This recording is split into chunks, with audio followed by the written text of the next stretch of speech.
அன்பு சொந்தங்களே, எங்களுடைய கையில இந்த மண்ணனுடைய பெருமையாக இருக்கக்கூடிய புளியங்குடி எலுமிச்சம்பழம் இருக்கு. ரொம்ப நாளா நீங்க கேட்பது இந்த எலுமிச்சம்பழத்துக்கு புவிசார் குறியீடு வேண்டும் என்று கேட்டிருக்கிறேன். இங்கே நம்முடைய எண்மண் எண் மக்கள் யாத்திரை நடந்த பொழுது 2023 செப்டம்பர்ல உங்களுக்கு உறுதிமொழி கொடுத்தோம். இதற்கு மத்திய அரசு புவிசார் குறியீடு கொடுப்போம். புளியங்குடி எலுமிச்சை என்பது உலகத்துல இந்த பகுதி எலுமிச்சைக்கு மட்டும்தான் கிடைக்கும்.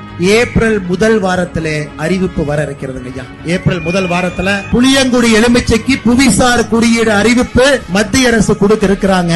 உங்க புளியங்குடி எலுமிச்சைக்கு அறிவிப்பு வந்துருச்சுன்னா ஏற்றுமதி பெருகும். இங்க இருக்கக்கூடிய விவசாய பெருமக்களுக்கு ஒரு பெரும் வரப்பிரசாதமாக இருக்கும் என்கின்ற ஒரு நம்பிக்கையூட்டக்கூடிய வார்த்தைகளுக்கும் இங்க இருக்கக்கூடிய பெருமக்களுக்கு அன்போடு இந்த நேரத்தில் தெரிவித்துக் கொள்கிறோம். மண் சார்ந்த சிறப்பம்சங்கள் குணாதிசயங்கள் கொண்டுள்ள பொருட்களுக்கு வழங்கப்படும் ஒரு அங்கீகாரம் தான் இந்த புவிசார் குறியீடு. அண்மையில பன்ருட்டி பலாப்பழம், பன்ருட்டி முந்திரி, புளியங்குடி எலுமிச்சை பழம், விருதுநகர் சம்பாவத்தல், செட்டிக்குளம் சின்ன வெங்காயம் மற்றும் ராம்நாடு சித்திரைக்கார அரிசி ஆகிய பொருட்களுக்கு புவிசார் குறியீடு என்பது வழங்கப்பட்டிருக்கிறது. இந்திய அளவில் முதல் மாநிலமாக உத்தரப்பிரதேசம் 79 பொருட்கள் புவிசார் குறியீடு நிலையில இரண்டாவது அதிகப்படியான மாநிலமாக தமிழ்நாடு 69 பொருட்களுடன் இரண்டாவது இடத்தை எட்டியிருக்கிறது.